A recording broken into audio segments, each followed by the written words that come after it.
87 films. Wow. You need to triple that and then get on my game. Yeah, I know. I'm sorry. Just go viral on Reddit, guy. That's all you gotta do. Well, I think it's usually just that I'll have movies that I just like. I'll like find out on like a YouTube short reel or something. I'm just like, oh, what's that? And I'll just go, and I'll just watch it right then and there because I just have the time. So like, fuck Same. it. I have like a rule with myself where if somebody recommends me a movie, if I haven't seen it before, I'll put it on the list. Kind of no matter who's saying it or what it's about. Like I'm kind of try to be agnostic about that kind of stuff and then just have it hit me. And I also, just because of the nature of the Reddit post that I made, I'm like, oh well, it's only fair for me to not look up as much as possible about the movie before I hit play. Yeah, no, that's true. I have the luxury of having them auto added to a private server so that I don't have to like find it. Oh, is it on Peacock? Is it on Max? And then when you're Googling things, you find out more about the movie and it's like, ah, shit. Well, I have big news actually. I will be moving into my very first apartment on the 29th actually. Yeah. So, woo, yay for me. Moving in with a good friend of mine, Garrett, who's a co-owner of Emerald Cool Studios. So now we'll be co-owners of an apartment, which will be really fun. Hell yeah. That's awesome. So it's been nerve-wracking. Let me tell you, there's like 5 bajillion things that I'm just like, what the fuck? But yeah, no, I'm excited. It's funny though because the next day is the next shoot day plan. So it's literally we're moving out and then like I'm just coming right back home to shoot. So Hell yeah. That's awesome. yeah, that's fun.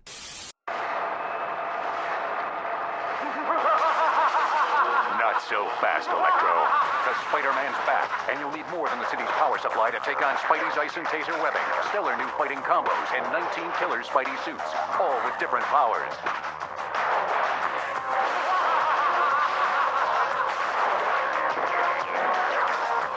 Hey, Electro! Who's got the power now? Spider-Man 2, enter Electro. They're ready to fight. Are you? Rated E for everyone. You've been playing any video games recently, Jake? Oh, hell yeah. So I'll tell you what, I just got back into Star Wars Jedi Survivor. Ooh. I had played it when it first dropped because I was a big fan of Fallen Order, and I really did enjoy Survivor quite a bit. But then, like, it's just that feeling you get in life where you like a game, you enjoy playing it, and then you just kind of forget about it and don't go back to it, and then you do other things and it leaves your mind. I got reminded of it. I was like, I really should pick that up again. I don't know why I stopped playing, and it's great. and I love it. And I just remembered, it's like I didn't miss a beat. Well, the combat you gotta like be good at. You gotta like relearn how to fight good in that game, otherwise you'll get creamed. But it's like I didn't miss a beat. Like I'm just right back in it, sensing all those echoes, getting all those meditation points. You know how it is. Nice. Biggest news for me, I finally have a PS5. I have the Spider-Man 2 version of the PS5. It's really good. I dropped $600. I cried. But I only paid $45 for Spider-Man 2 on eBay. Haven't even set it up yet because, again, I'm moving, so I'm waiting until I move to set everything up. But hopefully that disc works from eBay. I was just thinking to myself, like, $600, that's more than I paid. Then I remembered, oh, yeah, definitely he has the physical version. Definitely he's going to buy all this stuff physically. There's no way. Yeah, no. A base PS5 is $500. So, but plus tax, that's $550. So, and the used game store was selling it for $550. So it only came to $600 because of tax. So they charge a That's hefty. not bad. Yeah, so it was pretty good. I basically paid only $50 more for the Spider-Man stuff, which was awesome. And besides that, I've just been really into Pokemon lately. I got way back into Pokemon hard. But I'm excited for Spider-Man 2. I'm going to be playing that soon. Other than that, just a quick update on Project Bite. We've done 15 days of filming now at this point, and we are on the tail end. There's the midpoint of filming, then there's the end midpoint, and then there's the very end. We're on the tail end midpoint. We're almost done with a good chunk of scenes, and we really only have a lot of location shots and stuff. A lot of it's just been filmed downstairs in my mom's living room that she's so graciously provided me. So, yeah, that's the biggest thing. Very exciting. We have had a lot of ambitious creative shots. I've done a lot of cool editing and everything, and I'm really looking forward to this. This is probably gonna outdo Unseen Obsession in so many ways. Just I'm really hoping. I really think this is probably this is gonna end up being one of my strongest films. So Hell yeah. I'm so excited for this. Star Wars. You can battle for the galaxy with new Episode 3 lightsabers. You can choose Obi-Wan's lightsaber with Force vibration. Train with Jedi Master Yoda. What will you have? And choose your destiny like Anakin Skywalker. He chose the dark side. We're to find it too. With the Darth Vader voice changer, the transformation is complete. Don't you know the power of the dark side? New Star Wars lightsabers and voice changer, each sold separately. Cable batteries not included. Ask an adult before going online. Oh, you can. Go to Hasbro.com. We have a few other things, but I think the biggest thing that both you and I have just experienced today, in fact, is that the 25th anniversary of Revenge of the Sith was today, as at the time of this recording, and even more importantly than seeing a movie, popcorn buckets were released. So we stimulated the hell out of the economy today. I've destimulated my fucking bank account buying this goddamn bucket. Oh my god. All right, so we had a discussion in the chat. We did. To kick things off, we had a little bit of a back and forth in the chat, as we usually do, because we're very impassioned about stupid things like this. And because you had messages and said like, oh, AMC just has the bucket that looks like Darth Vader's fucking helmet. I had to go all the way to Regal to get the one that's a bucket and it has pictures on it. And I'm like, guy, wouldn't you rather have the fucking helmet? So I had gotten the helmet already. So we're going to have to, hash it out. Okay, so I listen, I'm just going to say this. I'm not paying $44 for a Fisher-Price piece of plastic helmet. But I will pay $30 for the Kong Godzilla piece of plastic that it just unlatches, and they're two slender buckets. Because then you have two different pieces of plastic. Because then it's two different. I mean, you gotta understand, Jake. But it's okay, what no, it that is. was just a joke. Okay, but... I wouldn't. No, I totally with you. I would not pay $44, or I wouldn't pay $4 for like an actual like Darth Vader plastic toy helmet like at like Toys R Us, which is bankrupt right now. But like it's the fact that it's a limited edition popcorn bucket helmet stylized like Darth Vader. Granted, the picture made it seem bigger. That is a fair criticism of like myself here. Is that like in person it was like the Darth Vader helmet for like an 8-year-old. You know what I mean? Not that they could even fit their head in there, and it's a popcorn bucket. But like I'm saying, hypothetically, Darth Vader would be like 4 feet tall or less with this helmet. So like, it's not really like as big as I imagined. Sell me on the bucket. Sell me on the helmet, man. Is it worth it? Because when I walked in, I was like, well, I mean, it looks all right. This is an audio medium, so I guess I'll do my best to describe it. But while I describe it, I'll go grab it. It's right here. It is pretty sick. It's sleek. I love the design. I love how the top of the helmet is a separate part from the head because that's how the real prop helmet was on the actor. They put it over him. Yeah. And I like how the head just opens up. Okay. And it's literally just a bucket for popcorn. And there are apparently like lights and shit. There's an on-off. No way, really? I'm not sure. I don't think I've put in. Oh, I did. Oh, sorry. This is first time on the show. I haven't taken out the tab. What? Oh man, that's sick. All right, I can turn it off now. But that's I didn't know it did that. That's cool. What the fuck? Wow, because I had opened up the helmet and I saw like a battery pack inside, and I was like, wow, it must light up or do something. And then I saw on the bottom there's this like tab holding the battery. You pull that out and it just starts breathing, and it's like, whoa. So that's pretty sick. I didn't know it could do that. God, that takes me back to like. It says it's the 20th anniversary partnership with Lucasfilm and Disney, 2025 bucket. It's like a whole thing. So that's why I paid an ungodly amount of money for a piece of plastic because it's the only one that's going to exist. And even if it re-releases in 10 more years and it says 30th anniversary and they do a different bucket, it's not the same bucket. That's why I got it. Well, when did the movie come out again? It was like 2000. 2005. 2005. Wow. Yeah, that takes me back to 2005 because like you get so many things that had that Darth Vader breathing, which was so fucking cool. So that was a weird nostalgia trip for me just now. Let me go get my bucket really quick. Hold on. I don't know who did the artwork for it, but I absolutely love this new 25th anniversary artwork that they did for the movie, and I really like it. Wow. It looks really good on metal. The whole thing's embossed too, which I love a good embossing job, and I don't know, I really like that. It feels very 2005, so I love it. Looks really nice, and it was only $13. Very reasonably priced. They could have easily charged like fucking 15 or 20 for this damn thing. And because it's Disney, but they didn't, and I was like, okay, cool. That is a good looking bucket. Yeah, it's a nice bucket. Listen, when it comes to a popcorn bucket, if it has like a really nice artwork on it, I'm kind of a sucker for good artwork, and that's kind of all I need. Plus I like my popcorn buckets to be like super functional. I'm definitely going to be using this. When they gave it to me, they still kept the plastic stuff, and when I saw Sinners, which is another story, I used it as lining, so I think I'm gonna like start eating it with like a plastic lining just to keep them pristine. Audience, you're just hearing crinkling right now, but I know, Tim right? just put the bag in the bucket, and it looked hilarious. It does. It looks ridiculous, but hey, it keeps it nice.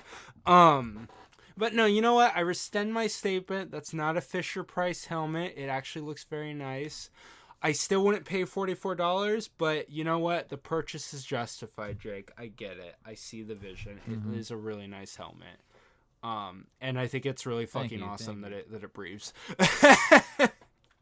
I was equally as blown away. Like, whoa, that was a cool moment. I should have read I should have read further into the article and been like, oh, it breathes if you turn the button on, obviously. But like, I just didn't care. I just saw the picture and went, ooh, helmet, and bought it. I mean, let's be honest here. We saw the photo. We said, ooh, popcorn bucket, must buy. By the way, when I was at I have a whole story for how I got this bucket at Regal, by the way. But when I was out there, they had a bunch of popcorn buckets discounted, and I saw the hammer that you have in your background, and it was like for $15. And I was like, damn, okay. How much did you pay for it? Like, how much of a discount is that? It was at AMC at the time. Which is weird because usually the movie theaters do different designs. I think it was like 20, maybe even 25. I don't remember. But the reason it cost so much is because it's like a big, long, elaborate thing, you know? So it's not a bad discount. It's a whole ass hammer, yeah. So yeah, I was kind of shocked. Yeah. Well, I can't even put it in the case. I have to put it like on top of the. Oh, speaking of, there's in plastic yet another bucket that I got today. Xander, can you tell what it is just by the tiny thumbnail Is that on my the little display screen? fucking? Is that what you're telling me? The Accountant 2? It's The Accountant 2, the film I saw Oh my today. God. Jake. I walked in with my accountant ticket and I got the Darth Vader bucket, and on the counter they're displaying the fucking jet stream that the accountant lives in, and I'm like, no way they fucking made this bucket. Or this of all the films to make a bucket, there's no way. So I was like, how much for the bucket? And they said like 30. So I was like, you know what? Given how detailed and elaborate it is, That's actually not fair. bad. That's fair. got a Yeah, lot it going does on. look pretty detailed. That I can't believe. If it's way more, it's actually more detailed than the Darth Vader bucket, even though this one's already detailed. But this is a more iconic franchise, and Yeah. I don't know how many people are going to see The Accountant 2 opening weekend. Yeah, So, I don't really know either. That's kind of crazy that they even got a bucket. But yeah, speaking about other popcorn buckets, Sinners came out recently. That one also got a popcorn bucket. Did you pick up the Sinners bucket? And knowing you, did you pick up both colors? I didn't get the Sinners. You didn't. Oh my gosh, no. I didn't get the What Sinners. I'm a happened? holy man. I'm a man of God, and I'm a man of Jesus. No, I'm if anything, I'm very atheistic. But no, I didn't get the amazing looking popcorn buckets. I really, really want them. I'd have them twinned. I know where I'd put them. I'd put one in that case and then the other in that display case symmetrically. That'd be so cool if I did that. But no, I didn't get the amazing buckets. I'll have to either look online after the fact, or maybe I'll catch them in the theater when I go next. But look, I had to get 2 buckets today that weren't that. So Forgot to tell about the story about how I got this fucking popcorn bucket, which it's a funny story because I go to the AMC at 11:30, around like 11:40ish. Apparently, they had a line before it had even opened for people to get the Vader helmet. I had no idea about that. Skipped out on that, thank God. But I was like, do you guys have the tin? And like, no, we just have the Vader one. We're only selling the Vader one. I was like, okay, cool. So there's a Regal 5 minutes away. So I go to that Regal and I walk in. I was like, do you guys have the Star Wars popcorn? And they're like, yeah. I'm like, can I have one? They're like, do you got a ticket? And I'm like, what do you mean? No, I don't. And like, well, do you have a ticket for like today or like any day of the week? I'm like, no. And like, well, we can only sell the Star Wars merchandise to you if you have a ticket. And I'm just like, okay. that's fucking crazy. Now, Oh. I do have a friend that works at a Regal, and I could, if I was like, if I give you the money, can you just give me one? He's like, yeah, sure. But I try to get things on my own, I don't want to be that guy who's always just relying on others. So I was like, can I refund the ticket? And she goes, yeah, you can refund the ticket. I'm like, all right, cool. So she's like, well, if you do it online, you have to do it, it's easier if you do it online because then you can just do it through your phone. And I was like, but if you do it in person, if you get the ticket in person, you have to refund it in person. I'm like, okay, well, I'm in person right now.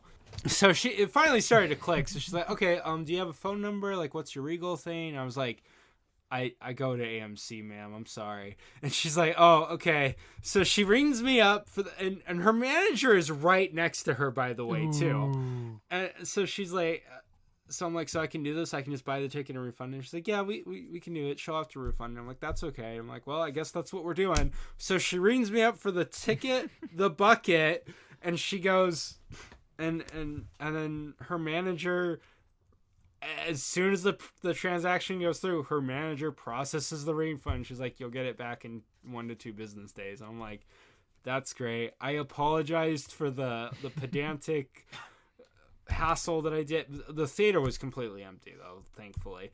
I apologized. They said it was okay. I was like, thanks for playing ball with me. Like, yeah, it's okay. I walk out. I realize I didn't get any popcorn in my actual bucket. So I walk back. I'm like, did it come with popcorn? They're like, yeah, do you want us to fill it up? And I'm like, sure. Yeah. Can you just put it in a box though? And like at AMC, you'll get this big chunker of a box. I don't know if it works at the AMC's out where you are, Jake, but like for me, they'll give you like I actually this sent big... you guys a picture. Yeah, they'll give you like a big cardboard box of popcorn, like because they know like people like to collect these, so they'll just put it in like a different bucket or something. But no, they gave me like, and I showed you the picture. I'll put it on screen for everyone. They gave me this dinky ass box of popcorn, and at that point, it had been 5 minutes of awkwardness of this whole ordeal. So I was like, okay, and I walked out. With all that said, fuck Regal. I hate Regal, but I do not have the same vitriol in my heart for Regal because I don't know. That must be either a policy just where you live, or that one person was like, maybe things have changed since I bought the Gladiator buckets. But I literally just went to the Regal closest to my house, which is not close, and bought the Gladiator bucket because I bought Regal, AMC, and Cinemark Gladiator. It's the only trifecta I have of 3 separate bucket styles that I own all 3 of in my case. Everything else is like one-offs, usually AMC. But when I went to Regal to get that bucket, I literally just walked in, no ticket. In fact, the guy was like, "Do you have a ticket?" I was like, "No, I'm just here to buy a bucket." And he's like, "Okay." And I just walk right by. I'm not like, I'm not scamming anyone. I'm literally just walking in and out. So I walked in. I bought the bucket, and he's like, "Do you want this like keychain that comes with it? It's like $5 or whatever dollars." I'm like, "Hell yes." And he's like, "Do you want to put the popcorn in the bucket for you?" And I had to put the keychain in the bucket. So I'm like, "Nah, not at all." And but yeah, so that was an easy experience for me. But the popcorn buckets today, I'll tell you, you said you'd put a picture of your thing in the visuals of this show. I'll put a picture. I'll tell you to put the picture I sent on screen, which is just 2 bags of AMC popcorn, which are like like a foot tall each. They're not even like, they're large, quote unquote, but like So I'm sitting in my car because I had arrived at the theater like way earlier than I had planned because I got out of work a little earlier than I thought, and I bought the buckets, went back to my car, got my bearings, and I put the buckets away. And then I put the bags of popcorn in my seat, and I'm sitting in my car. I'm like, what the hell am I doing with my life? I literally just I'm a grown man alone, married. My wife is nowhere near, no kids. I have 2 full-size large popcorns sitting in the passenger seat. Car's on. I got a podcast playing. This is like the saddest, strangest fucking situation that I'm in. So I just start eating one of the popcorns alone in my car in the parking lot, like, watching YouTube and shit, just like contemplating my life choices. Eventually, I'm like, I gotta get on my feet, and like, I'm at the mall, like the theater's in a mall, so like, I guess I'll just, whatever. So I'm like, well, I'm not just gonna leave one and let it go stale. So I brought both packs of popcorn. I walk into the mall, and I'm eating one, and there's a trash, and I realize I'm about to go to the entrance, which the first thing is the entrance to the theater. So if I walk in with both popcorns, the guy who sold me the buckets is going to watch me with the popcorn. So I'm like, well, this is going to be like, I don't want to like lock eyes with him and explain myself. So I'm like, you know what? Fuck it. So the half-eaten popcorn, which I had to have a lot of water for, was a lot of salt.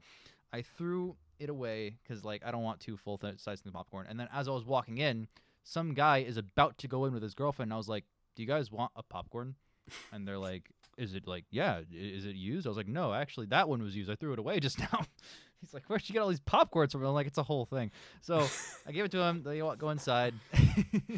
They're seeing Revenge of the Sith, funny enough. And then I walk in scot-free, planned.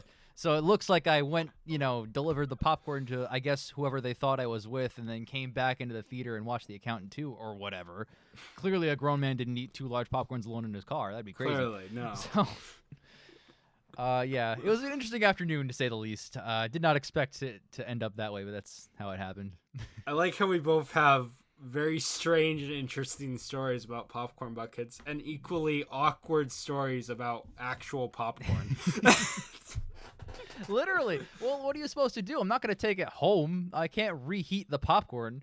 Like, there's nothing you can do. So you either eat it then, or that's it. Bro, I'm gonna be honest. I'm a popcorn fanatic. I will. My mom will keep it in a big Ziploc, and we'll just like kind of just munch on it throughout the week and stuff. Like, yeah, I don't know. It stays kind of. I feel like it doesn't stay good. If you keep it Ziplocked, it stays pretty good. I don't know. Look, man. You do some weird things when you enjoy popcorn, all right? It's a lucrative business. It is. It is. It's a money sinker. You just burn your money into it. I gotta say, if there's one thing we have done in humanity is we've found very interesting ways to eat popcorn out of. I agree with it fully.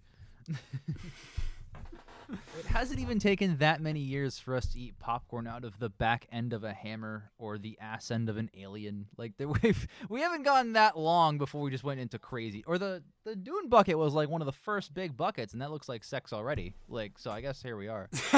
So Zed, what if I told you that I have not the bucket but the Kong Godzilla cups? And honestly, all the stuff that I have that's like not a bucket, I've gotten with buckets. So I think I'm debating selling the cups in my collection, so I just have buckets on my display shelves. Wait, you're not putting the cups in your collection? Well, I have them in right there right now. I have the Kong Godzilla cups there. I have a Knuckles cup that came with the Sonic bucket and a few other little things like that. I kind of just care about the buckets. That's just me. So, yeah. I don't know. I might put those on eBay. See how they go. Didn't you just recently buy the Godzilla cups off eBay? Yeah, that's because it's like a whole thing. What happened? Because I really wanted a different bucket. I wanted the Transformers bucket, which is really cool. It's a cool design, and it came with like the IMAX Deadpool screening thing that you can only get from the fan event screenings. I'm like, dude, I really wanted to go to the fan event, but I couldn't. So it's cool that I have that now. But he's like, give me like, $10 more and I'll throw in XYZ. And some of that was the cups. And I was like, yeah, fuck it. So, all right. But I don't want this to be like, because like now it's like, well, every single one of these buckets has like a custom cup with them and I don't have them. Do I want to go like collect their brain with that? That'll just drive me crazy. So I think I just got to call it. And plus, listen, I got to recoup my financial losses, all right? I got to fund the next bucket with the proceeds of this one. See, Jake, that's why you gotta do what I do, and you just get the stuff that you like. You don't get everything just to get everything. I say as I bought the Cinemark regular ass Nosferatu popcorn bucket that was just a picture of the coffin on it. I mean, look, you gotta know that when you're like one of these theaters like Cinemark and like everyone else like AMC is putting out like the fucking tin coffin bucket or Regal or whatever, you gotta step up your game. But Cinemark has been doing some of the best stuff. They did, I think the Venom Head was them, and that's like one of the coolest ones. I wish I had that one. They also did the it wasn't a Cinemark, it was just a local place near my friend's house, and they have their own merch. I don't know, I don't really know how that kind of merchandise happens, but I do remember Cinemark did the Alien Romulus head that will fit inside the Dune bucket. Do with that information what you will. I but finally got the Alien Romulus bucket over there, but that took long enough. Wait. The head or the really cool one where it's the face hugger? Not the head. It is cool. I got the face hugger. It is yay! Dope. It looks sick. Although, you got the face hugger. That's the good one. It is a good. Well, I like the alien head more, but it is what it is. I love the face hugger looks dope, and I have to because my wife and I share the studio space. Like that half is hers for like her vanity and her makeup and clothes and stuff, and then this half is mine. She's very easily scared, so I can't put the alien face hugger monster up there. It's like on the bottom shelf right now. It's still on the shelves, which is pretty cool.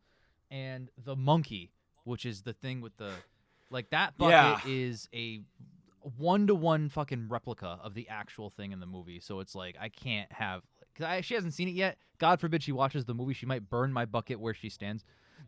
She's very easily scared by that kind of stuff. So that also is on the bottom shelf of the display case. I won't lie. The monkey bucket, it's a great bucket. Love it. Really well made. I did not buy it just on the principle that it was just really creepy to look at. I couldn't do it. So it is. I didn't get it for a reason. I was scared of it. So, but it's a really well. I don't know how much it cost, but it was worth the money if it was. Fair enough. But we've come sidetracked. We will have eventually an episode where we just talk popcorn buckets. Coming back to movies we've seen recently. We'll get to Sinners eventually. That cheeseburger, you do not not want? I do not want that cheeseburger. Those fries give Yoda. Here, have my fries. Your drink, desire you not? The Diet Pepsi, I do want. Want you not? Do Not want? This summer, grab a Diet Pepsi and see Star Wars Episode 3, Revenge of the Sith. If you see Captain America Brave New World, that's just hilarious because they don't do anything. It's just I watched that at IMAX opening night and we were like, huh, yeah, I guess it's all right. And then suddenly goes Duke. And I'm like, oh, okay. And then Duke. And then oh, okay, we're going back and forth. It was like, Yeah, that's, all right that's then. weird considering that Marvel, I was just complaining earlier, like, not everyone can do what Marvel can do. Well, Marvel can do what Marvel can do. They have IMAX money. Just shoot the whole thing. And what the hell are you doing? Come on. I don't know. That movie has a lot of strange and weird choices. There's some weird editing choices. Like, for some reason, there's that shot where they're about to like raid the prison, and they take the shield out, and then he closes the trunk, and the camera just kind of zooms into the car, and then it cuts. But I'm like, why are we seeing the camera zoom into? Why are we holding on this car? Like, I thought for 1 second we were gonna get, but no, there was just no reason for it. I was like, just cut it out. We don't need that. Yeah, there are some questionable like pacing and editing decisions, mostly between the second and third acts. I'd say where a lot of the flaws are, leading Yeah. up to the climax, because you can tell a lot was removed or reshot and kind of patched over.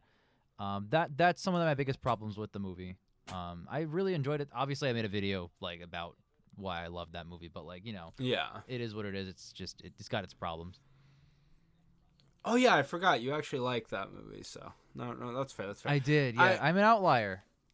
You know what? I will never dog on someone for liking a movie. I certainly have some strange opinions when it comes to movies I like. So obviously, I can't be talking on. I'd be quite the hypocrite if I did that. But I will say, I think you still have to agree with me though that the biggest problem is that the marketing team destroyed the final act of this film. Like, you could tell the entire movie was building up to a, oh shit, is Red Hulk is this gonna be a thing? But because of how the marketing went from day one, you already knew, oh, Red Hulk's gonna be a thing. That's all it is gonna be.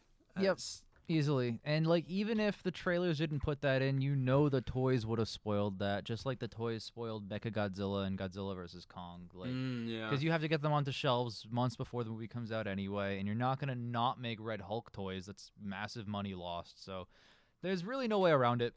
My criticism is like, if that is true, and if you know that going in, and if you can't keep that a secret, and you can't, then don't pretend like he's not in the movie for most, like, put him at the start of the third act, make him a bigger deal, but whatever. Or just change it. I mean, honestly, the toy thing, that's fine.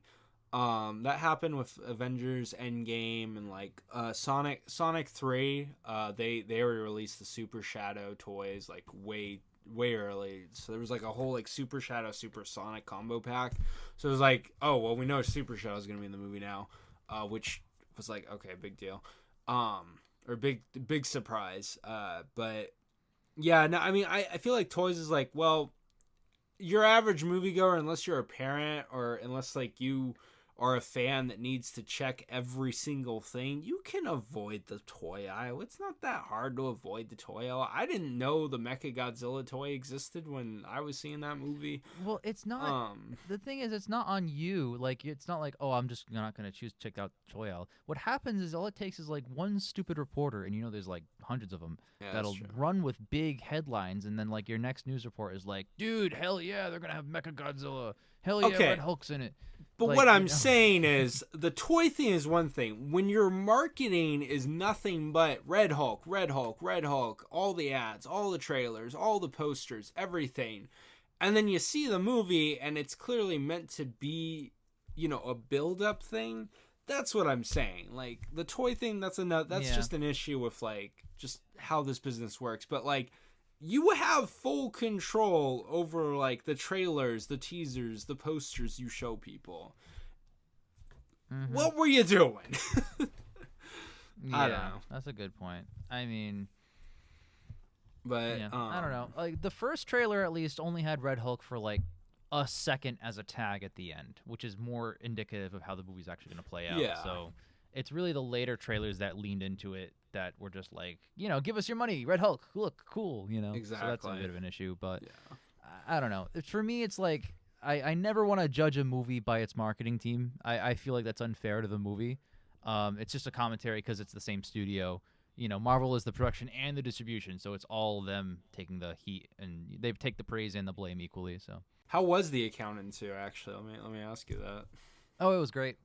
It was really good. I had never seen Accountant 1, so I watched it like literally less than a month ago to like prep myself. And Accountant 1 is really good. I like it as like a character study more than an action movie. And then Accountant 2 delivers on like the action movie that I kind of wanted from part 1. John Bernthal plays his brother in both movies. They're not really together until the end of part 1. They're like in separate scenes throughout. This movie is them together the whole time. They're like, it's like a buddy action movie. And this is kind of the movie I really wanted 1 to be. So I think I like it better, I think. Do you think I can just go into The Accountant 2 alone, or do I need to rewatch do I need to watch the first one to see it? I recommend you watch the first one at all, just to like get a sense of like who this character is and what he's doing. This movie does just kind of throw you into it, but it's a different plot, a different like story. It's not like it's a direct extension of part 1. It's been like almost 10 years, so. I had no interest in seeing The Accountant 2, so when you're like, yeah, I'm seeing The Accountant 2, I was like, what? Thought this was just another film, but okay, I guess Well, I'll give it a it shot. does look like if you another really film. recommend it. In many ways, it is just another like action movie, but like the difference is that the main character has like super extreme autism, which is like it's like the only action franchise ever made where the main character has like stims and tics and stuff like that. And I'm like, oh wow, I don't see that representation like ever. So that's pretty cool. That sounds interesting. Okay, all right. I guess I'll have to give it a shot. Looney Tunes: The Day the Earth Blew Up. I managed to be able to catch a very, very late showing. I wish I had seen this opening night or something. But Looney Tunes: Day the Earth Blew Up, really good. I did not see this movie. Really hilarious. I had a great time with this film. Go watch it on streaming or whatever if you can.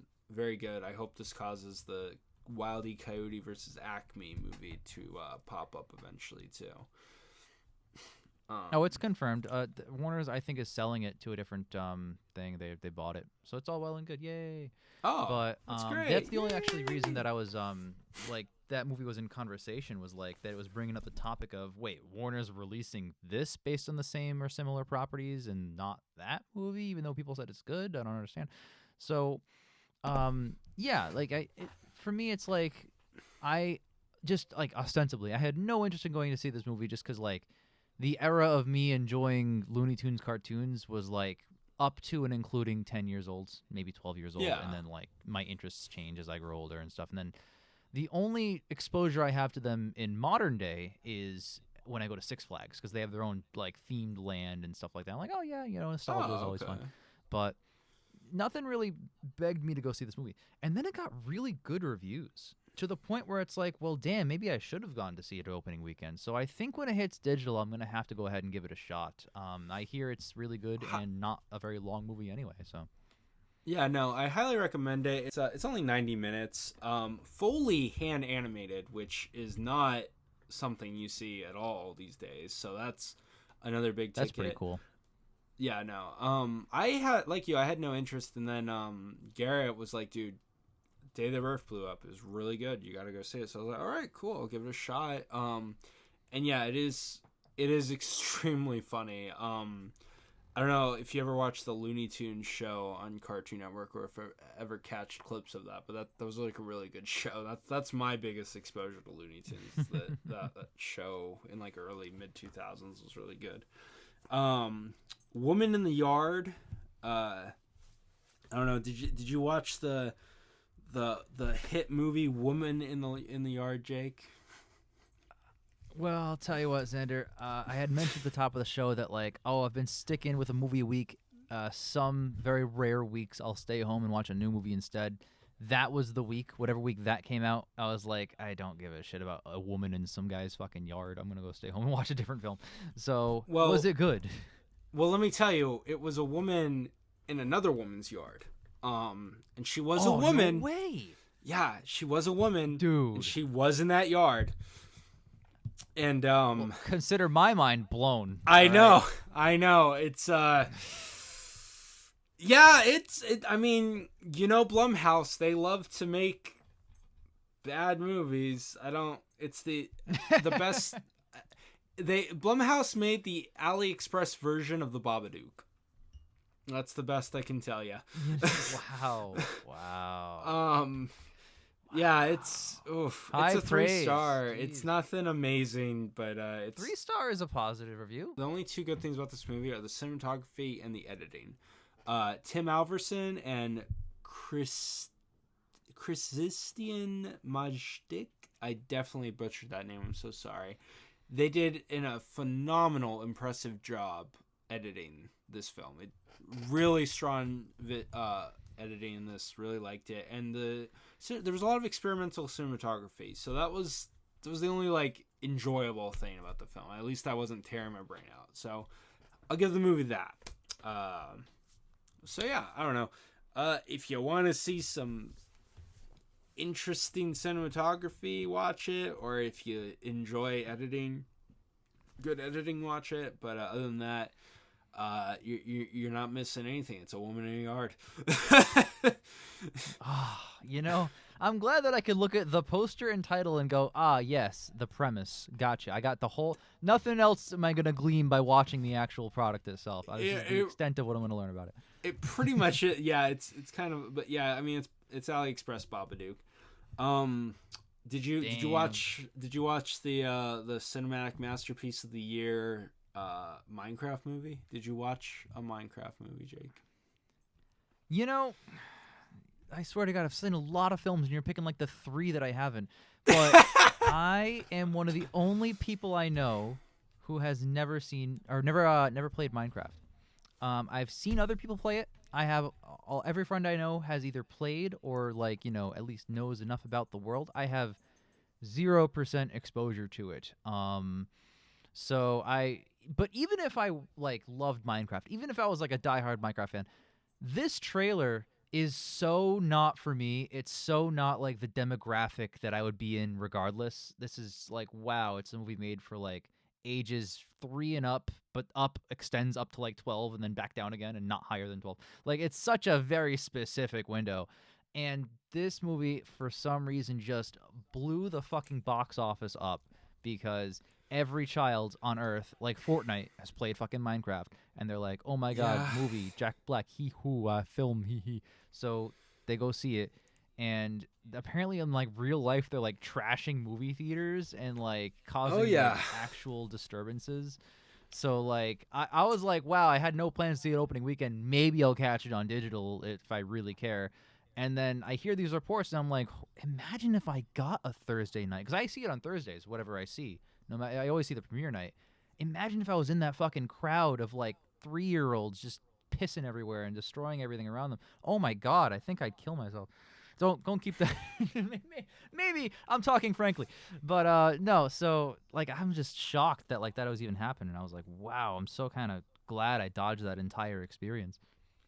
Well, let me tell you, I've never played. I've only played Minecraft maybe 2 minutes. I couldn't get into the game. I've seen reviews and videos and stuff like you. I'm not really a big Minecraft person. My partner loves Minecraft though, and he was like, we got to go see it. So I was like, all right. So we saw it opening night in Dolby with my mom. They had all the different buckets. So I got him the redstone one. He wanted the redstone one. So it's really nice. It's a cute little bucket and the whole thing. Honestly,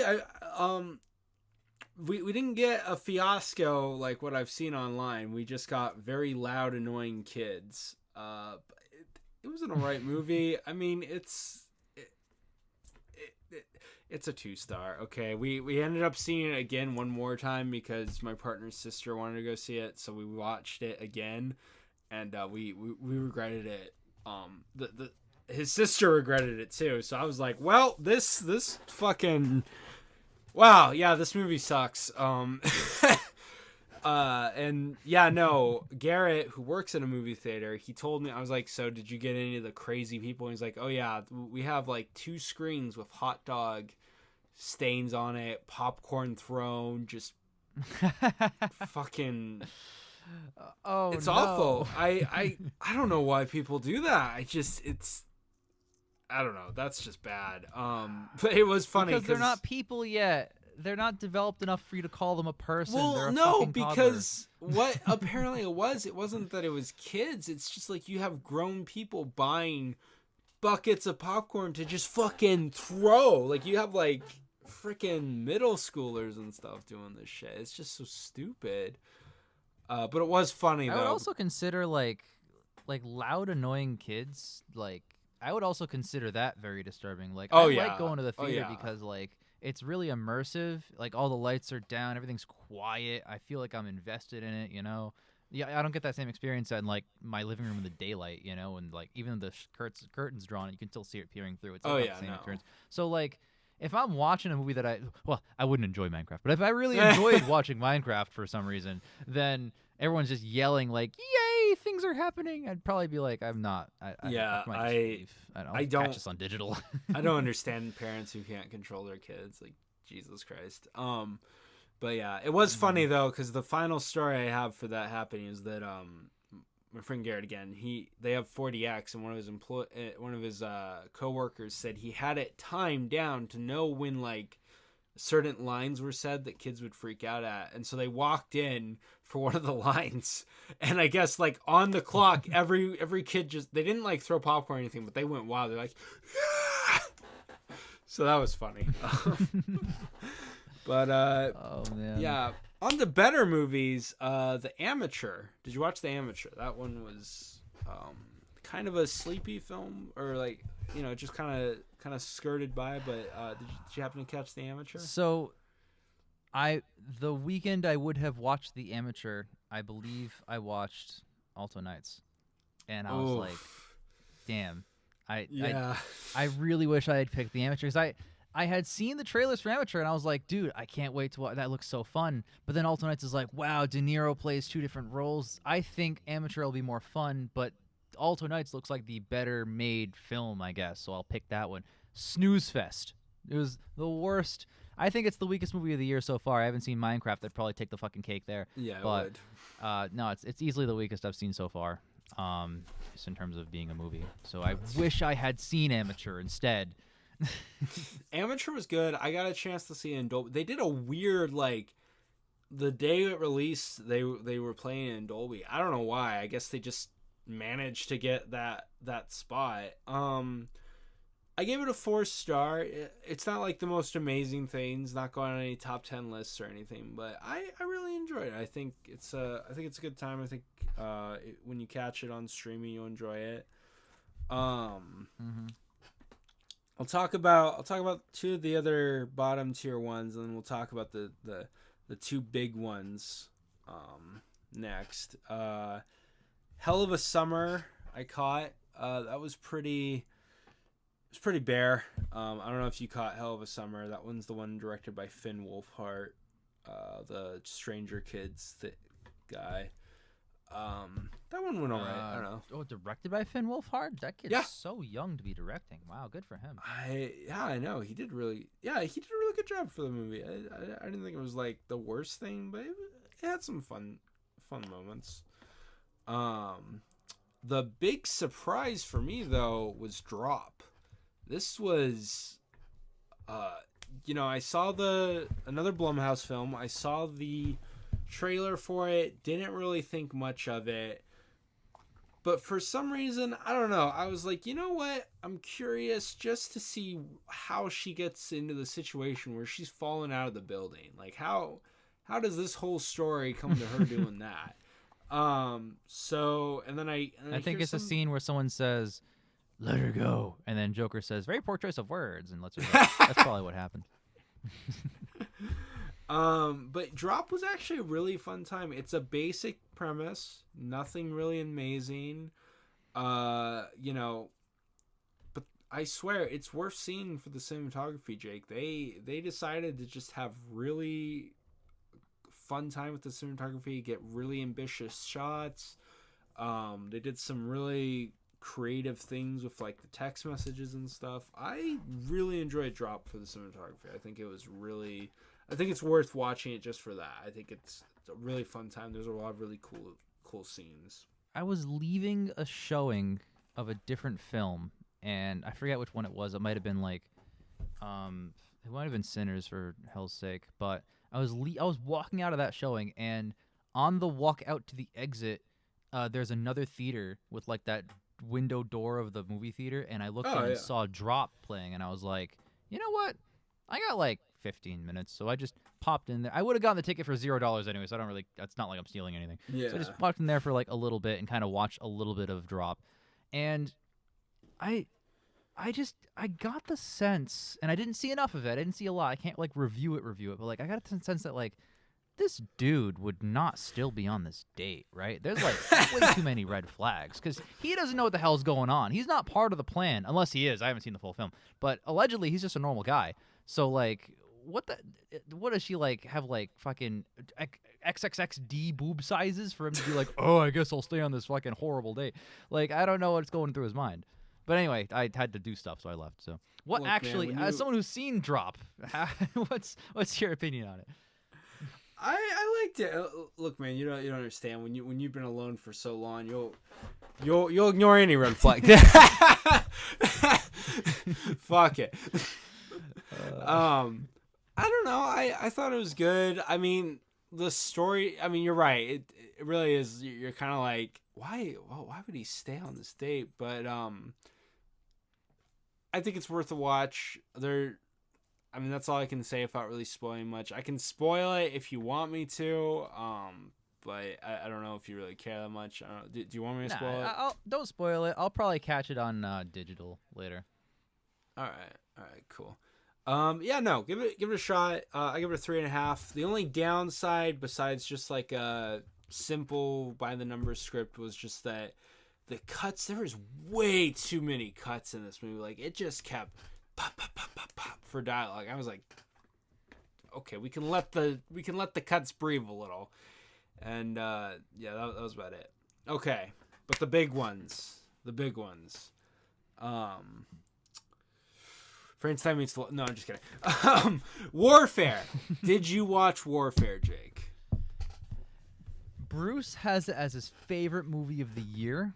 No, I haven't seen Warfare. Every single film you've asked, I have not seen. I don't know why. I've seen so many. What is going on, this year, Jake? and you've asked all the ones I haven't. This is your fault. All right, I'm gonna pull up my A list and be like, do I even like films? Like, what? Yeah, do what you even films have I like even movies? seen? All right. Like before we talk I guess Sinners, not. because we know that's the big one. You tell me, what movies have you watched recently? All right, in the past couple months, I have seen The Accountant 2, Sinners, Alto Nights, Magazine Dreams, Black Bag, Mickey 17, Novocaine, Mickey 17 a second time, My Dead Friend Zoe, Monkey, Captain America, and that's far enough away. So those are the films I've seen in theaters ever since. That's roughly one a week, all right? And yet, I have still not seen literally every single film as mentioned. I mean, Except for 15 I minutes of saw... Drop. Yeah. I mean, I saw Mickey 17. That one, really good. Do I think it was better than Parasite? No. But I think this was a really good film. Did you enjoy Mickey 17, Jake? Loved it. It was my favorite of the year until we saw a film we're going to talk about. Okay. Oh, interesting. All right. Yeah. Novocaine. I really enjoyed Novocaine, but man, I was cringing at all the really good effects, but I couldn't look. The movie is so successful at what it does to you. Like, it hurts to watch, which is what it's going for. Even like little details where he's like, he tortured the guy and then I gotta write this down information. He goes a tattoo gun on his own hand to write down the information. And the Foley, the sound of that when he's doing that, it's like, ugh. I looked away. I looked away during the torture scene with the fingernails. I couldn't watch. That was rough. Yeah, that was a hard movie to watch. Really good. Hard movie to watch. Did you see the Oh wait, you didn't see the Black Bag. Black Bag, great film. I did see. Oh, That's you one did? Of the ones I yelled about. Yeah. It's, Okay. It's good. Black Bag. It's good. Well, really it's good. not great.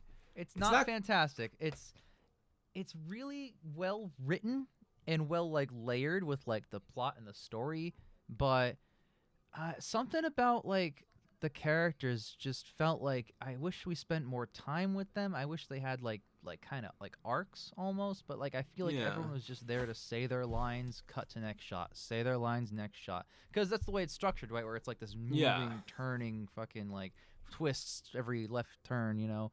So it works in a certain way, like it works as like a mystery drama unfolding, not so much as like with the characters. I wish it did more. Is all. No, I get that. You know, that's a good point. I didn't even think about that against the film. Honestly, for me, I think what really holds me back from calling it a great film is that halfway in, I turn to my mom and I go, "Do you have any idea what's going on?" She goes, "I was about to ask you the same thing." And I just like I was so lost. Like I was like, "What the fuck is happening?" But then that third act happens and it all clicks into place. I'm like, oh, it makes sense now. Yes. I had a similar get it. feeling. And in the second act, I was like, okay, you're way too convoluted now. You got to tone it down. But the third act did pay it off really well. It was really It really effective. did. It was really good. But I feel like it was just a little bit too like you said, like that second act, you get to a point where you're like, what the fuck? So I feel that's what keeps it from being great, because like it's almost like, I don't know, I feel like if I have to sell someone, I'm going to say, listen, it's going to get really complicated in this for the most part, but then at the third, it's all going to click in the face. I feel like a caveat like that is kind of hard to sell someone on. I just feel like there's a good balance of something like that where you got to get it just right. And Black Bag, as good as it was, and as much as it clicks into place at that third act, it could have been a little bit more simpler or something. Or like you said, the characters could have had a bit more of an arc or something like that to kind of not, I don't know, to keep it continue going. But Black Bag was really good. Alto Nights, we can talk Alto Nights for a second. I gave it a 3.5. I didn't think it was the worst fucking film of the year. De Niro's the only thing keeping that movie anywhere close to being watchable, but yeah, it really, I was sleeping, man. It's the worst one I've seen thus far this year. Still, it's not great. I honestly, watching it, I was like, I just want to watch Goodfellas. This just makes me want to watch Goodfellas or any other mob movie. Yes. Goodfellas, Godfather. I got the exact same feeling. I got the exact same feeling. I think it's trying. The movie has seen Goodfellas, and it's like, ooh, I can do that too. And it's nowhere near the quality of that. It's not even as good as The Irishman. I really enjoyed The Irishman. It's just like, wow, okay, we're all right, buddy. Yeah, Irishman's great. Yeah. Alto Nights, fun fact, is the only film that I did not like this year, and I've seen 16 movies this year. I just slotted Counting too. I've seen 16 so far, including Doom Dom on Netflix now. Ooh, there's another one. It's not my A-list list here, but Doom Dom, My Dead Friend Zoe, and The Gorge are the ones that I didn't see in theaters that are new this year that I enjoyed quite a bit. But yeah, Alto Nights is the worst one. Easy. Well, speaking of movies that I hated, the Snow White live action film. Dodged it. You dodged a cannonball. Dodged it. I'm glad that you have like a sound effect when you when you bring up a bad movie. Your computer's like. No, that's actually just my notification sound. But That's awesome. yeah, Snow Night. Another one my partner wanted to go see, and I was like, yeah, sure, fuck it. We'll go see it. God, those seven dwarves were horrifying to watch. I was scared. I was scared of them. they make some really stupid choices. There's so much bad about that movie. Oh my god. And you know what? The evil queen doesn't even get killed in the cool way that she does in the. I was looking so forward to watching that live action bitch get fucking crushed by a boulder. I didn't get to watch that. Mhm. That sucked. That's all the time I'll give the Snow White. Besides that, Fair. Death of a Unicorn, really good. Did you? I can't remember. Was that one of the ones you've seen, Death of a Unicorn? That was not a yeller by me. I did not yell it. It looked good, but it looked a little too like meta for meta's sake, where it's like, hey guys, we know it's stupid. Come have fun, bad, stupid with us or something. And it's like, it kind of turned me off to it.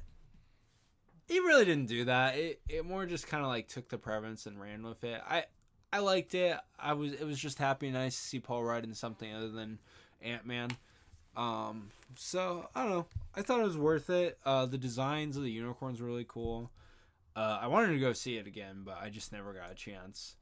And then really the only other thing that I have of note to say is that I got to see Clueless in the new Bev at on 35 cool. millimeter. That was really fun.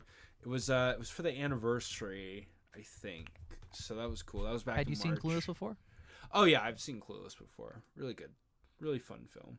Classic. And then I got to watch again on that big Regal IMAX screen, one of the biggest IMAX screens, Princess Mononoke, the 4K re-release for the anniversary, and it's a great time, great fucking time. Have you seen Princess Mononoke before? I have only seen 2 Studio Ghibli films. That is not one of them. Damn. Actually, does Boy and the Heron count? I guess I've seen 3. Yeah. I've seen Boy and the Heron.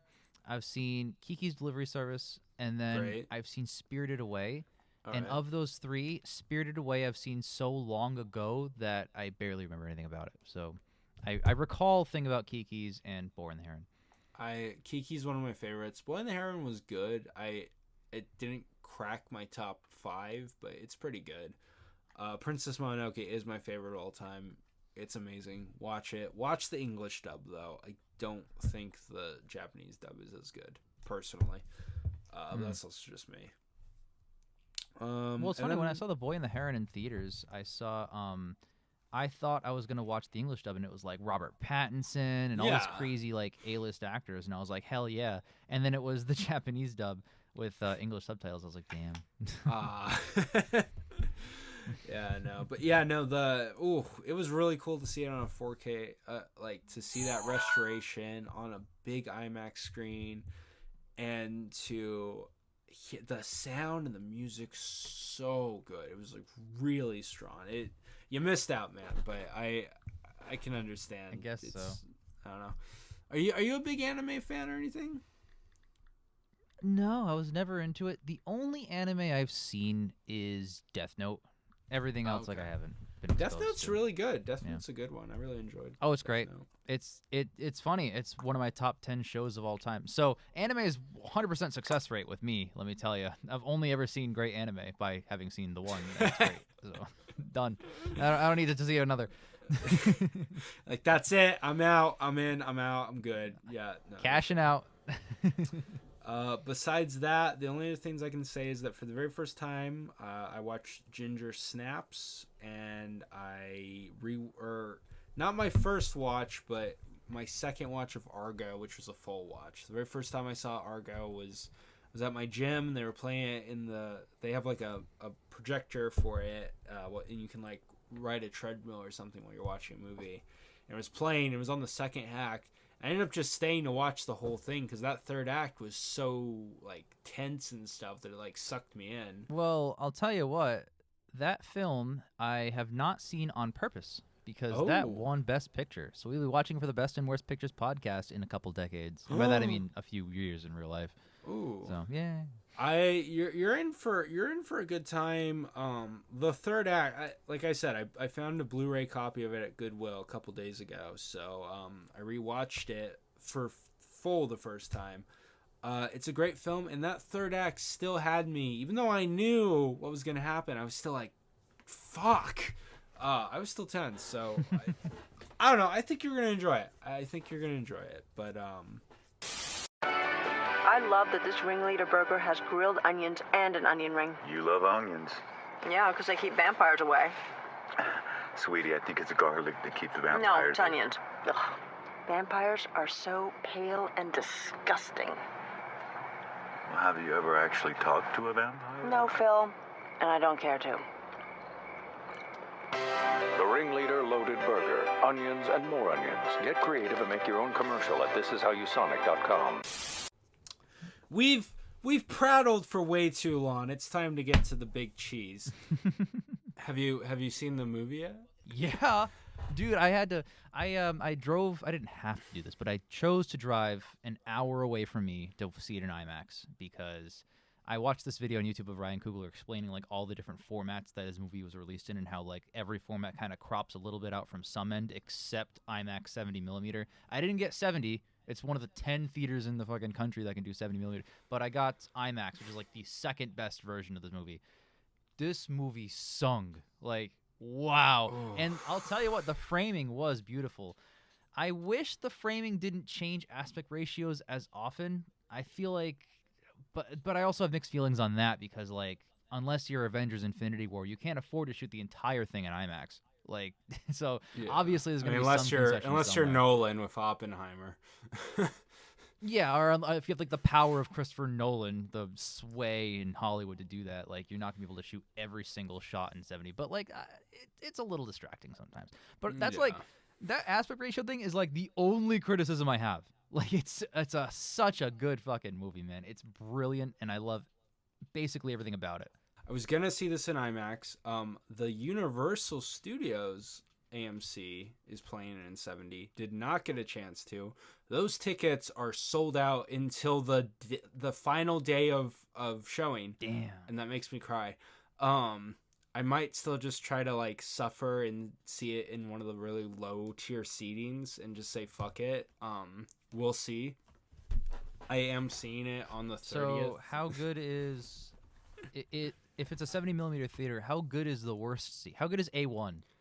I don't know, because it's like right down there. So I don't know. I don't know. Maybe I'll do it. Maybe I'll do it just to see it in 70 because it sounds really cool. But I will be seeing it on the 30th in Regal IMAX, and it's one of the biggest IMAX screens. Like this thing is like literally the size of like the entire wall of the building, and it's bigger than the IMAX screen at the Universal. So I won't be seeing it in 70, but I will be seeing it in the biggest IMAX screen. So, but I saw it. Man, look.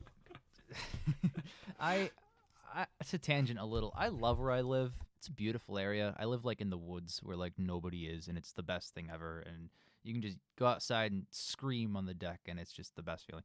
So, not that I do that, but I'm just saying it's an option. It's a nice. I love where I live. The worst part is that I'm kind of close to nothing, and the closest theater to me is like over 20 minutes away, and the closest IMAX is obviously over an hour away. Yeah. If I lived in LA, I would not make it up 2 months before being broke, paying rent. But if I could somehow surmount that obstacle, dude, I don't know how I would work in my work and my like love of movies life, because I think after work every shift I'd be going to the IMAX down the street. Work IMAX. That's how I'd live my life, man.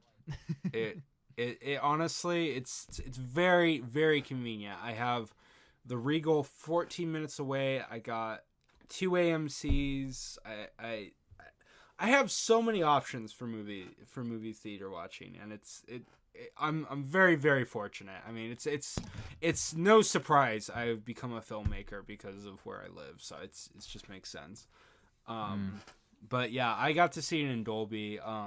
I bring up Nope all the time, but another reason why I love Nope is that when the ratio changes to IMAX, Jordan did it in such a way that it slowly moves up, and every time the ratio changes, it does it to where your eye just naturally wants to look up at the sky, and so the camera just kind of falls, so it just seamlessly works. Might I comment on what you're saying. Yeah, go on. I agree with you. It's great when that happens, but that's not every time that it happened. I wish it happened every time that happened. Like the one scene I remember that really happening effectively was when they were waiting for the vampires to come in and she yells, "Come in, you motherfuckers," and then the screen slowly widens up while the doors open and everyone fucking floods in. That's like a wow, like your eyes are widening because you're so surprised. That's like a feeling you get. And then it winds down after the big fight scene back into like the more dramatic camera angle. So that's so cool. Love that. But no, there were definitely times where it cut like small, big, and I was like, oh, well, the really cool thing you just did, I wish you had kept that up. And editing-wise, it's not that difficult to just do. Yeah, like, no. I don't know. I mean, like I said, in Nope, Jordan did it all the time with Nope for like to do that slow kind of thing, and it's what sold me on like, okay, I understand IMAX now, I get it. That's not how we... You came by my old castle, I introduced myself, and you said, "How do you do?" I did? Yes. I know it's been years, but I'm a little hurt you don't remember how we met. Sinners.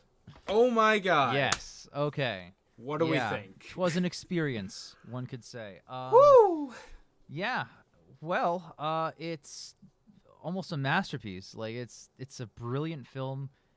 I love Ryan Coogler and I love his body of work, and this is my favorite one by him. It's the best one.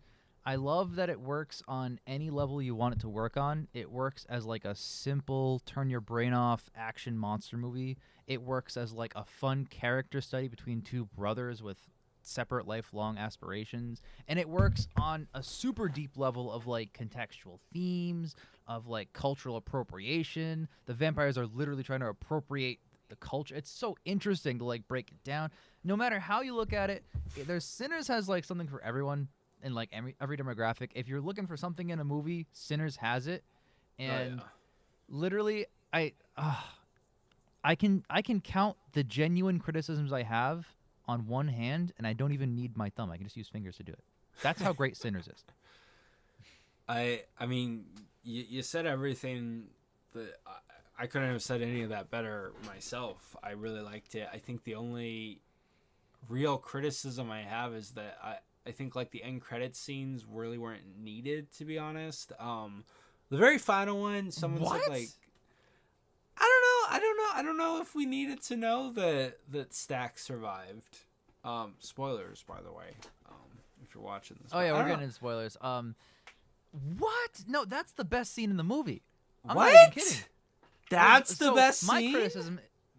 My criticism is that that's in the post credits. That should be the end, and then you should go to credits. Like that scene just ties everything together perfectly. So a criticism that I did have prior to watching that scene was that the first act was wasting so much time introducing all these characters, kind of doing nothing, accomplishing nothing, and then the vampire stuff happens. But then you see Stack and him finally bring both of their stories to a conclusion. Like, Stack, so divorced from the evil Irish vampire overlord guy, this is the first time we've seen a vampire just kind of be his own guy. Like, not like love evil so much and love torturing so much, you know? He's just a person who happens to be a vampire.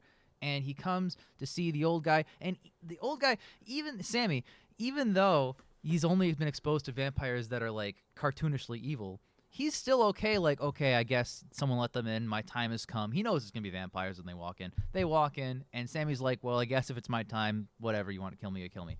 And B. Jordan is just like, no, like, I'm just here to hear you play one, like, because you're amazing. You're like the best. That was like the best night of my life until that happened. It was the last time I saw my brother, and I was like, wow, it's amazing character development way late in the film. I'm so glad that it like finally brought that full circle at the end there. And then he doesn't even assimilate him. He just pays him $200 and says like, dude, hell yeah, you keep doing your thing. And he offers it. He's like, dude, you want to be a vampire too? Sammy's like, no, I've lived my life. I'm good. I don't need any more of this. When my time comes, I'm happy. I'm content. And like, I just feel like these guys, and then it flashes back, of course, to when they first met. and Sammy's playing, and B. Jordan is like, holy shit. By the way, that scene when they're in the first act when he's on the road, look at the road, for fuck's sake, because I know they're all actors on like a projection screen or a green screen or whatever, and B. Jordan is like driving along, and he's looking over like, huh? Wow, you're so good, and just staring for like 10 uninterrupted seconds at Sammy play guitar. I'm like, dude, no one drives a car like that. That's insane. But anyway, in aside from the logistics fairness, of that, in fairness, he's just driving down a cotton field. What traffic is there? that's true. If it's white people, who cares? Just run away. Yeah, exactly. Fuck it. No, I loved it. Brought all the character stories that really didn't have a conclusion to an end. Okay. Sorry, I love that scene. Favorite scene in the movie, better than when they all break in and fight everyone. Which I also love. You know what? I see what you mean, so I understand. The very final one, someone else had made an argument where like it kind of like ties in the whole themes of like what he was going through with like the song playing. So okay, fine, fair enough. But yeah, all right, okay, yeah. I think my favorite scene is when the vampire's burning up, and he fucking. The guitar gets shammed into his head. He has like the big ass fucking claw nails out, and he's just like screaming and burning. I was like, wow, that's fucking badass. It looked really cool. I was really enjoying my time with all the vampire scenes. They were creepy. They were unsettling. They looked cool. The eyes glow was cool. I love that Stack's eyes glowed blue. I thought that was really unique. Mm-hmm. That was awesome. I loved that they kept the whole vampires need to be invited in sort of like shtick kind of going on. That was really interesting because like I don't know, I feel like that's like a thing about vampires that either nowadays gets made fun of or just ignored. But this one really just kind of like brought it in without just like saying, well, we need to be invited in or something. Like it was just like they kind of like just sort of subtly brought it in. I was like, that's cool. That's really, really cool how they did that. I like that a lot. Mm-hmm. Yeah, that was great. I love because different interpretations of vampires like stick to certain rules over than others. Yeah. And I like how they like vampires are such broken characters, right? They're so overpowered. They're like super strong and they can fly. They're fat. They're like the evil Superman, basically. And to have like such concrete limitations like that, where it's such a simple thing, but a vampire can't beat it. You got to be invited in. It's just that simple.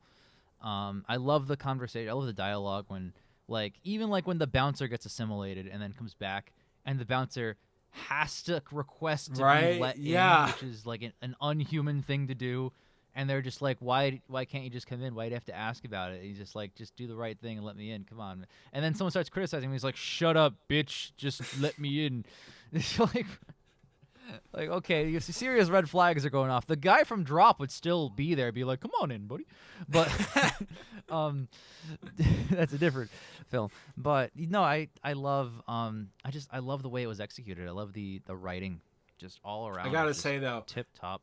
They did the bouncer dirty, killing him when he was using the bathroom. I know. Well, they're vampires. It was they're dirty. Not good people. I don't know. I'm just saying, man. Let him die with some respect. Come on, you can't be doing that.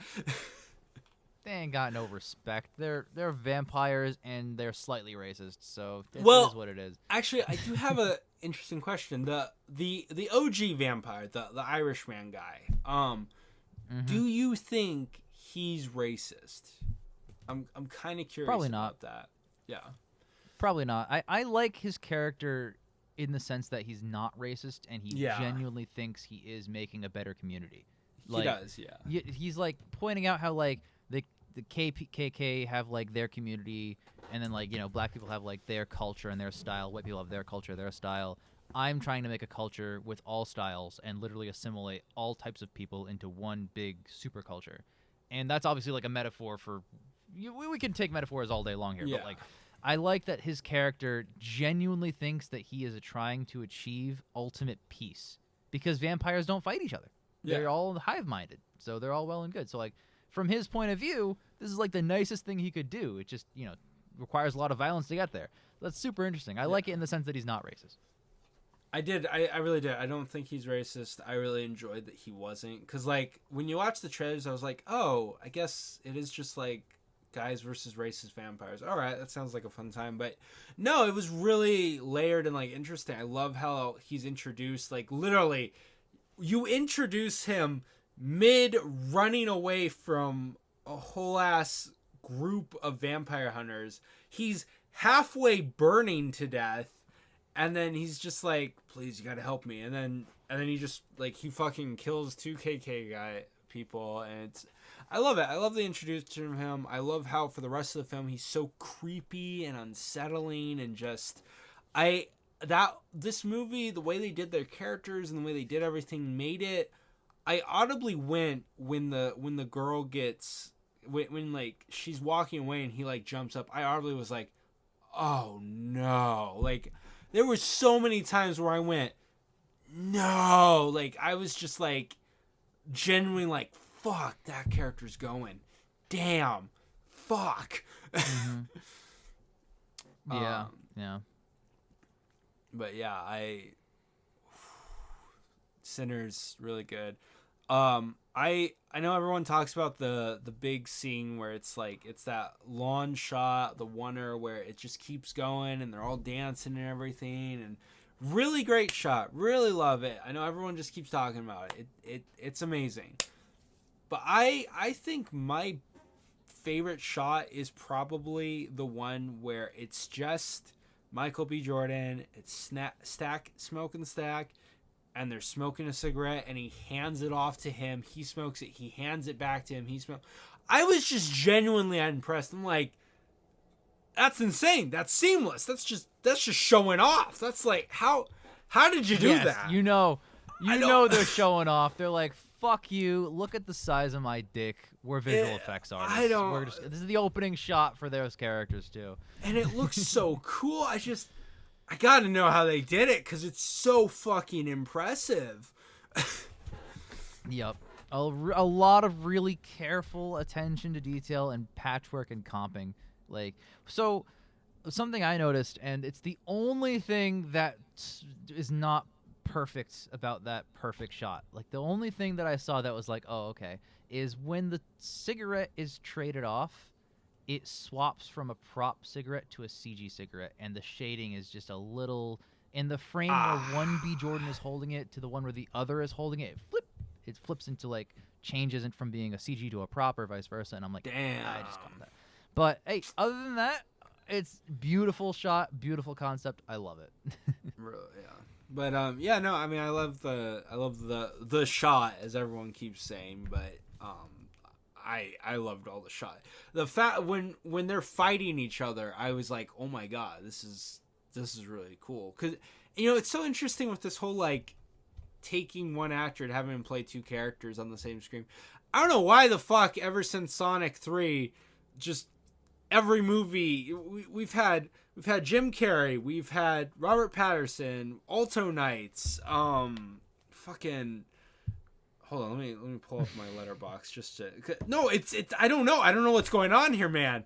It's the year of the man, and it's the year of the doubles. Fuck the year. Yeah, it's the year of the doubles. First it was Sonic 3, then we had fucking the Monkey. The Monkey was another double one. Mickey 17, Alto Knights, and now Sinners. That's been like 6 and films. No one's just hiring Dylan and Cole Sprouse. They're actually just hiring one fucking guy and doing all the visual effects work when you could just hire twins. I mean, well, I guess how many other twins popular in Hollywood even are there? That's a good point. Yeah. But yeah, this is the best twins-related film in the past couple. This and Mickey, probably this.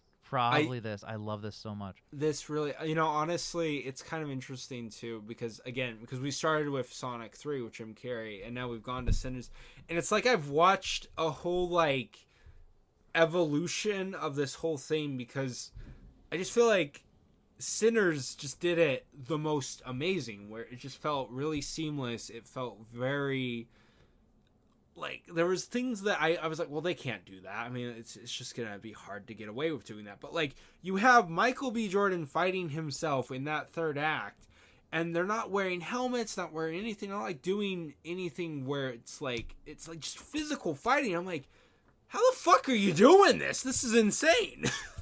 Like, you really went for it, and this was really good. I loved it. I really liked it. I was watching Sinners like at the start, and I had the funniest feeling because like I was it's opened with that shot that's IMAX, which no matter what IMAX screen you watch it on, it's going to be that shot where it's like 1 point something by 1, which is like what old timey movies were shot in, and then the title cards and says like 1932 period piece and whatever, and it's all set in this time, and it feels authentic. And I was thinking to myself, like, for a split second, I was like, damn, imagine if this came out in 1932 when it was set. And because it's ratioed for it, you could just literally drop this back in time in black and white, and blink, there you go. People's minds would have fucking exploded. But then I realized, like, oh my god, it's portraying, like, you know, black people killing all the KKK. I mean, that'd be highly controversial. It'd be the worst film of all time regarded at the time. So there's no possible way. And then they had the scene where they're like, and then music is the future, and you got like DJs and shit. I'm like, all right, fuck this. My idea's gone. Don't do this. This makes no fucking sense to a 1930s man. He's like, what the fuck? What's that dude doing with the vinyl record? Which what's might he doing? Time? This is Why crazy. is he breaking the vinyl? He You can't be touching it. Why does everyone have the Will Smith haircut? I don't know who that is. He doesn't exist yet. But we've spiraled as we always do. We really do. We really do. Okay, so then that must mean that you really, really think. I love that final where he murders the entire KKK crew. That was yes. I mean, could have been taken out probably, but I loved it. I thought that was badass. Like, fuck it, I don't care. I was here for it. I have a similar feeling. Like, you could either have taken it out or maybe like referenced it more throughout the film, because I had honestly forgotten that was even a thing. Like, that was just from like one of the first scenes, the opening scene with Smokestack, and they brought it up, and the KKK guy, who I don't think we even knew was a KKK. I don't remember if we knew it was a KKK guy. What happens is that in the beginning they buy it from him, and they're like, "No, if any of you KKK guys come, we're gonna come shooting out." And he's like, "We don't do that stuff here anymore," you know. And then later on, the vampire is like, "You do realize." Like, they were planning to come tomorrow, and they were gonna. They did mention that. Yeah, and so he like brought that up. They mentioned that pretty late in the game, though. They do. I feel like the vampires mentioned that like way like in the third act somewhere, and I feel like I kind of wish that had happened like end of the first act, maybe in the second somewhere, like so like I reminded the audience as you went through, so that it wasn't like such a big out of nowhere thing, you know. Yeah, I could see that. I don't know. It worked as is. It worked as is. I mean, again, it's like. Did we need it? Could it have just been cutting to, like, Smoke fucking getting out of there? Yeah, but I fucking love it. I mean, you can't... I mean, I feel like that was just really cool. It was really nice to see. I thought, like, really worked with, like, Smoke, just, like, kind of getting out his aggression, being like, fuck this shit. I liked it. I liked how that kind of ended everything with it all. And I thought it was, like, really sweet when, like, he looks and, like, he sees his girlfriend, and she's like, he's here, just come look at your kid. I was like, fuck.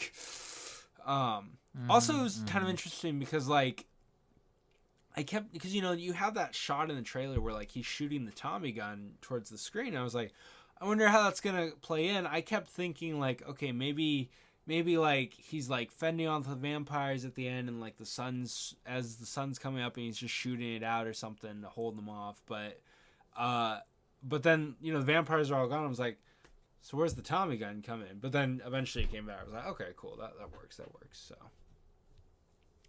But, yeah, no, I think we've discussed this movie long enough. I think that's all we're going to do it for today. Thanks again for joining me, Jake. Do you have any closing thoughts or stuff? No.